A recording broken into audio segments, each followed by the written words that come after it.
Welcome to the Profitable NDIS Provider Podcast, where we're joined by your hosts, Tania Gomez and Paul Bryan.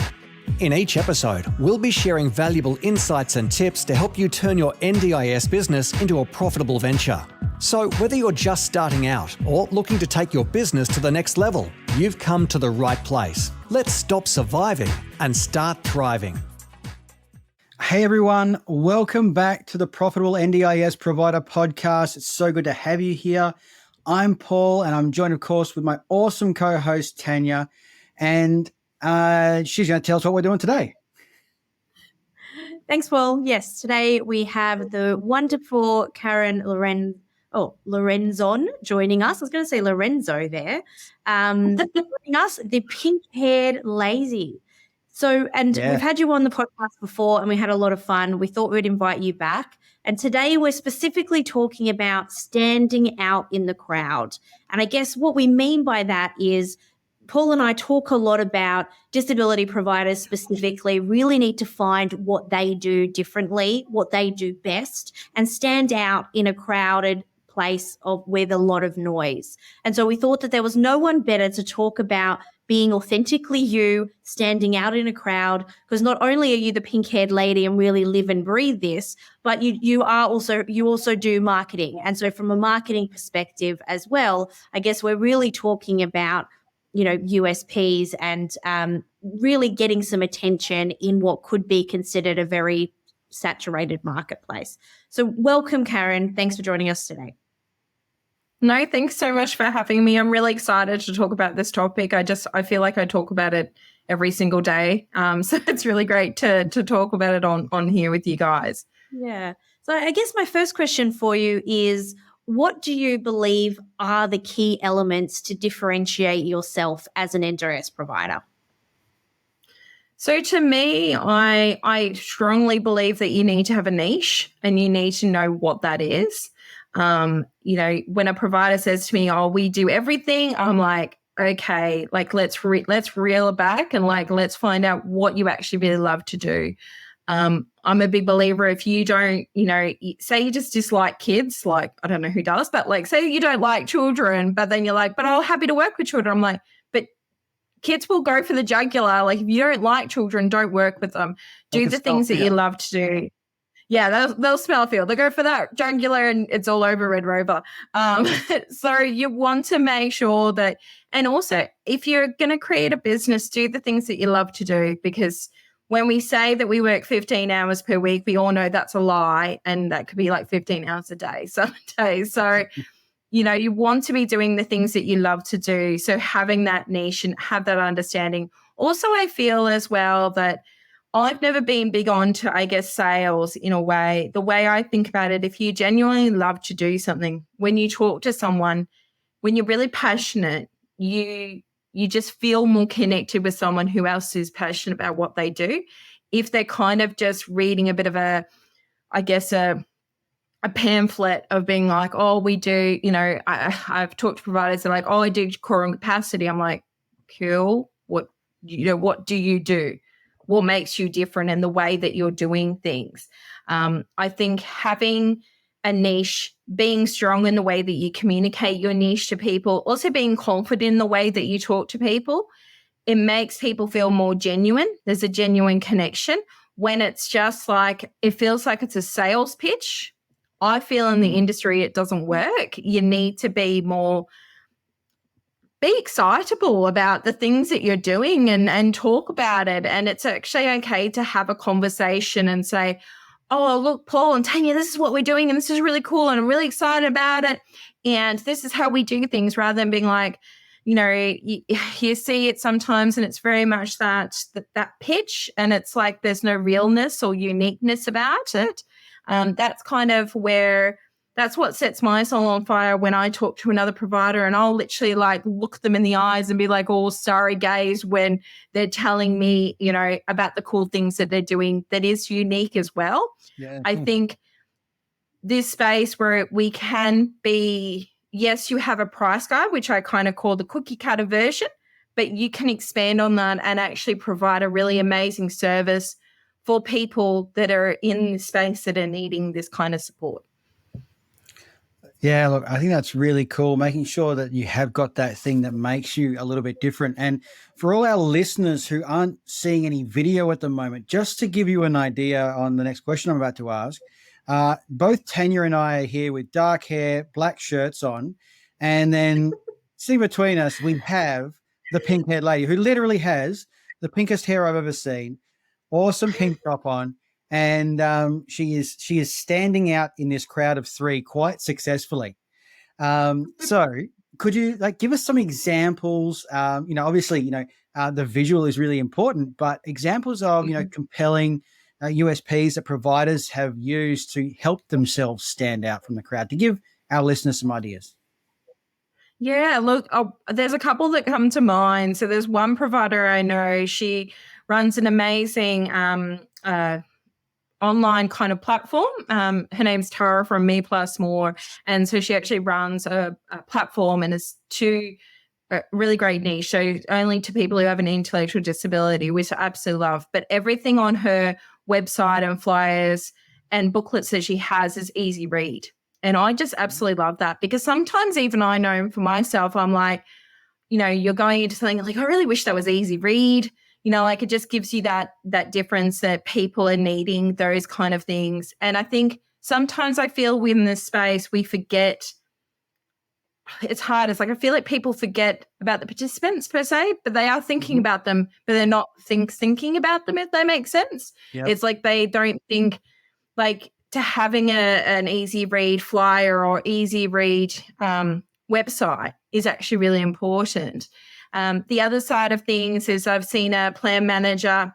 I can't remember which plan manager it was, but they had braille on their business cards, which I really loved, because I was like, that's really cool. You're being very inclusive in the way that, you're thinking, but you stand out. I remember the colors of the business card, but I can't remember the actual one. But to me, that was a unique thing to have there, to showcase that you're different and you're standing out, and you're showcasing that niche that, what we're giving back to the community, to be like, this is something a bit different, and this is how we can, showcase to people how we are different. Even for myself, in all my marketing material, it's all pink. I remember I when I first started, a business said to me, "You can't do pink, Karen. That's not professional." And I just kind of looked at them and kind of laughed and went, well, I'm going to do it anyway. And that's where I am now. I'm known as the pink-haired lady. I go to events or expos, and I have a friend of mine who works for Allied Health Company. And I remember one time she kept telling people to go find the pink-haired lady. And then I would literally have people lining up to talk to me. And I didn't have a booth at this expo. And people were like, is she somehow like a star or something? And I'm like, I'm not, I'm just me and the way that I do things. And yeah, I'm kind of like, oh, I've got to hide. I don't want to talk to people, but it does become part of who you are. And I think that's what's really important, is that when you have a unique selling point, that people, you become that go-to person that people know who you are. And that's what makes it, you want to become that person. You want to become the person that people go, if I think of mental health, I think of that. Or if I think about intellectual disability, I think about that. Or I think about different things. That's who I will go to, because I know as well that you can trust that person or do the right things in the way that they do things. So yeah. I think that's really important, because you're going to work where you are more passionate. You're going to be more, enjoy it for longer, but it's going to help you stand out. But you hit on a really key point there. How would a provider really identify and then leverage those strengths to be able to utilize it in that way? Well, to me, I think to myself, I kind of go back into my I guess, history. I used to work in employment services. So I used to say to my clients who were looking for a job, and when you're talking to a potential employer, think about 3 awesome things about yourself and why a person would want to connect in with you. I feel like it's the same thing within regards to providers. Why would, if someone doesn't know who you are, because that's the thing, everyone has history and has experience. But if you don't tell your story, how are they going to know who you actually are and what actually makes you so awesome? That's the same thing about with your business. How, you have to identify what the 3 awesome things are. And to me, I think to myself, one is, what's your niche? What sets you apart from everybody else? that can be sometimes tricky for people. I think to me, I kind of do like mind maps sometimes with people, and I do a nice sunflower because I like all that kind of sunshine and lollipops kind of things and rainbows. But I do a sunflower and I put them in the middle, and then I put like little sun rays and kind of go, what are the things that you like to do? What makes you happy? And they can be part of those kind of strengths that you have as a person, as to being like, this is what I really love to do. So it could be a provider who, I don't know, that they could be, they've worked for a big support worker organization, decided to then become an independent support worker, but I'm not sure what, that their niche is. I asked them, where did they, who did you work with? Who are the clientele? What did you really love to do when you were supporting those participants? And is there something that you've always really wanted to do, but you're being a bit too scared to do it? When you get those three answers, you can kind of go, cool, okay, maybe a person has worked with only autistic people and you really loved it, then keep doing that. You really enjoyed doing respite and taking people and creating new experiences and helping them to grow independently, then do SDAs. If there was something, just creating that experience and understanding. I find when you know those three awesome things about yourself, that's where those strengths come out, and you feel more. I feel like sometimes people don't mean to come across, but they can come across a bit, not fake, but really like uninterested and not happy about the situation. I really love it when I talk to someone and they're like, this is why I've done this, and these are the reasons why. Or I talk to people and they get to that point once we have a conversation. And it's like it kind of reminds me of a light bulb moment, like in a cartoon, like bing, oh, cool, that's what I want to do. And it just makes you feel so happy and excited. That's wonderful. That's really great advice. And it's similar, Paul, to what you've talked about before that you do with your clients, with the one client, who is your ideal client, that idea that we've chatted about before. It seems like we're quite aligned on our thoughts on how do you be. I guess in summary, it's really like authentically you, isn't it? It's being more of who you are and not trying to be somebody else because you think their business works better. It's just doing it with who you are, from where you are, with the skills that you have. And you might need to increase those skills and improve those skills, but you've got a good baseline from where you are. Yeah, it really doesn't work when I see providers go, oh, but that provider's doing really well. And I'm just like, yeah, but they're doing well because that's their business and they do it. But they might have struggles as well, but they may not be presenting that out. But also it's like being authentically yourself, I think, is such a great power to have. And I feel like more people will actually gravitate towards you compared to being like, if you kind of like, it's like the fake 2.0 version of the other business. It's like, why would you want to be like somebody else when you could just be yourself, really, at the end of the day? Yeah. And as you said, you live and breathe it then, right? So you with your pink hair, you don't go and, you're not sitting there hating pink hair. You don't do the pink hair because of somebody else. You do it because it's authentically you, and then that just comes naturally. It kind of it reminds me of when I was in Bali at the Bali Providers Retreat. We were all going on motorbikes, and I was the only one to put on a helmet. And Chris, the NDIS ninja, thought it was so hilarious. He's like, the compliance queen cannot for 1 minute deal with risks. Look at her. Out of 20, 35 of us, she's the only one wearing a helmet. And I'm like, absolutely. Like, it's my brand. It is actually who I am. I'm not pretending. I am risk adverse. Yeah. I love quality and compliance. He's already filled the Someone hands me a helmet. She's like, I've already planned it. I know this is what I'm going to be doing. Everyone's like, freedom. And you're like, hell no. I wouldn't pretend to be anybody else, right? And I think Chris laughed at me for ages about it. And I was like, well, it really is just who I am. I can't be anybody else. I don't know how to be somebody else. That is just who I am. And that's why it makes me really good at what I do, right? I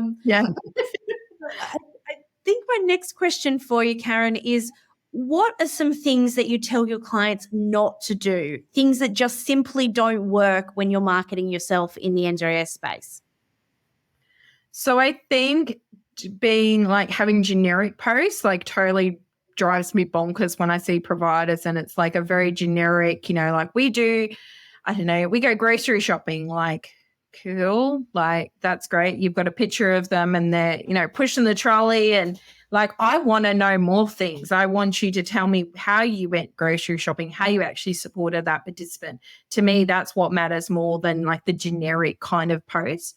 I think as well, like I've seen providers at times where they go crazy and they flood their Facebook with so much information. It's too much. It's like, you've got to be present in social media, but you don't want to be over the top. And like, then to me, I look at it and I kind of go, well, I remember one provider and they did that. And I kind of was like, what are they doing? Like, who are they? Like, I had no clue what they actually were. I found later down the track, they were actually a support coordinator, but I couldn't figure it out for the life of me for a really long time because they hadn't put about who they were or what they were about. It was only from me investigating more. But then I thought to myself, not everybody has that kind of investigating hat and kind of does that. So it's like you blasted with so much information about random stuff about disability and NDIS and all that kind of things, but it was not really directed. To me, when you're doing social media marketing, it has to have a purpose in a way. There has to be a rhyme and a reason as to why you're sharing that information out there so that people have an understanding. I think when you're just kind of viral dumping everything, it doesn't work. The other side of things is like when people say that they have capacity, and I'm not saying that's a bad thing, where I think is actually where it could be a good thing more rather than going, like you see the blanket, posts and like, we have capacity at here, but you don't know who they are. You don't know what their staff are doing and where their experience lies. And you're not sure what like location or other things like that. To me, if I was going to do a capacity post, it would be more talking about like, hey guys, we have Jill. She's a support worker. She really wants to support, say autistic people from the age of, 15 to 18 or 20. This is the type of service. This is what we can do within our kind of like within the business, but this is kind of how we can support someone. To me, having that kind of post is so much more important than having we have capacity, because you're like, cool, everyone has capacity to take on people. Be a bit more strategic and actually have power behind it, rather than thinking, oh, if I only do a very vague kind of post, they'll call me. They may not. Type of thing. Yeah, absolutely. Yeah. And I think that brings up a really good point, is that with so many, a lot of providers promoting in all different sorts of ways, a new provider really needs to look at where they're spending their money and where they're going to get the greatest return on investment. We talk to a larger provider, they'll have a marketing budget, they'll understand a brand strategy. But what tips would you have for newer providers wanting to, spend their limited budget to find new participants to work with and to get their name out there? To me, I would definitely, of course, make sure before you kind of, I feel like it's like, a bull in a china shop. Before you kind of let the bull out, you need to be able to know your brand, know what, kind of come out guns blazing, I guess, in some ways. So know those kind of things. For myself, I think, Paul, do you talk to providers about like brand kind of awareness, those kind of things to help providers to learn how to do that kind of stuff? Yeah. Look, we start obviously with understanding, like you said before, like who do you want to work with and who don't want to work with and what's going to matter to those people, and then really starting to develop a brand from there. However, I do refer to brand specialists when people start getting into the whole design and build out of it. Yeah. So like even for myself with my other business support or marketing, I do those kind of things as well. So I would say to providers when they first start to kind of make sure you focus on that, because I've seen providers who just kind of like, I saw a provider and he just was like, he went to every expo, went to every other kind of events out there and spent a crap load of money, and he's like got no participants. And I was like, well, that's not going to do anything. I think definitely like for a provider, have that brand awareness, have that understanding, go to networking events that make you, that are either paid or for free events, to build your connections. It is really about building those networks, building those connections, but also like think outside the box. It doesn't always have to be providers within the NDI space. If you're a provider that's really big into like mental health, reach out to mental health organizations that are outside the NDI scope. Have a look at the hospitals, getting connections with there. Really think about like, where is it that I'm going to get the best connections to support my business? And it could also be as well about, looking at, even community centers and things like that, because there's still people in our actual community that do have a disability that go to community centers. So it's like there's ways that, creating, to me, I guess to begin with, after the brand awareness and understanding of that, networking is the key. Like you can, but also I guess with social media, if you do decide to do something with social media, I help, and I know other providers out there that are helping as well for people to understand how to create, a different kind of, I call it realism marketing. But in saying that, like just, think about that marketing is not to get your referrals. I have a lot of people say to me, Karen, how do you get clients? And I feel like going, with a magic wand. Like there's many ways to you to get clients, but I feel like if you have a great service and you provide, great, and you have good connections and you connect people and you talk and you just keep on talking about what you're doing and you're excited about it, things will evolve. Once you get your first client, it's like they'll talk about you and, talk with their families and friends about, connect you with this great provider. They're doing some really amazing things. I think definitely with, the social media side of things, if people do decide to utilize an outside service, for them to realize that they're not going to get 10 billion referrals from that. It's more about telling your story and showcasing that to people for them to actually understand this is who we are and this is how we can support you, to get that brand awareness out there. But yeah, definitely networking, I feel like is the epitome and is the key to building those genuine relationships, because to me, you just never know where a connection can lead you. Yeah, absolutely. That's really great. Really great advice. I think so I've learned a lot today. I think my takeaways are that to stand out in the crowd, you need to be passionate and authentically you. You need to be clear on what you're offering and I suppose who your audience is, who are you speaking to. You need to make sure that your marketing always has a purpose, and you need to think outside the box. They're my takeaways. Is there anything that I've missed there, Karen? No, I feel like you've hit the nail on the head in regards to that. It is, I think, let's change the narrative of it. It's not how it used to be, how if you put lots of things into marketing, money into it and all those kind of things, that it's like, I always feel like it's kind of like, I don't fish, but it's like if you're putting a big fish net out and, it's like who you're going to gain from that. You really want to have that directness so that you know who the best people and who you're going to support, and it's going to be your people type of thing. So Karen, if our listeners want to find out more about you and connect with you, what's the best way for them to reach out?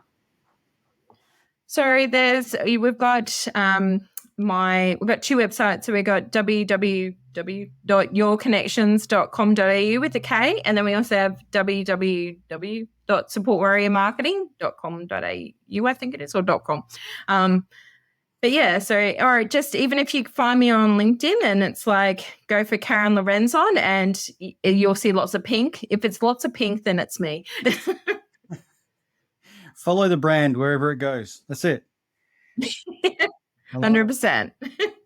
Hey, thank you so much for joining us today. As always, it's been a pleasure. And thank you for just bringing so much vibrance and pink, but also the information you've got from talking with so many providers and running so many events is really valuable to our listeners. So thank you so much for that. Really appreciate it. No, thank you so much for having me, guys. I really appreciate it. Thanks, Karen. So always lovely to chat. Next week, we'd love you guys to join us because we're going to be talking about how to always make a profit as a provider with awesome guy, Stephen Franks, who's going to join us on the podcast. So till then, we'll see you later, and thanks for listening. Thanks for tuning in to another episode of the Profitable NDIS Provider Podcast with Tania Gomez and Paul Bryan. We hope you found today's episode informative and valuable. If you enjoyed the show, please don't forget to subscribe, leave us a rating, and share it with others who could benefit from our insights. Until next time, keep thriving. Hi guys, it's Tania here. I wanted to let you know that we're having a Christmas party in Perth for all NDIS providers. It's a free event on the 6th of December, co-hosted with Tania Gomez Consulting, Paul's Business, Action and Intent, and the amazing Care BPO. It's free for the whole NDIS community, and we would love to see you there. You can find the booking link on Eventbrite or on any of our social medias. We really can't wait to see you then and celebrate a fantastic year with you.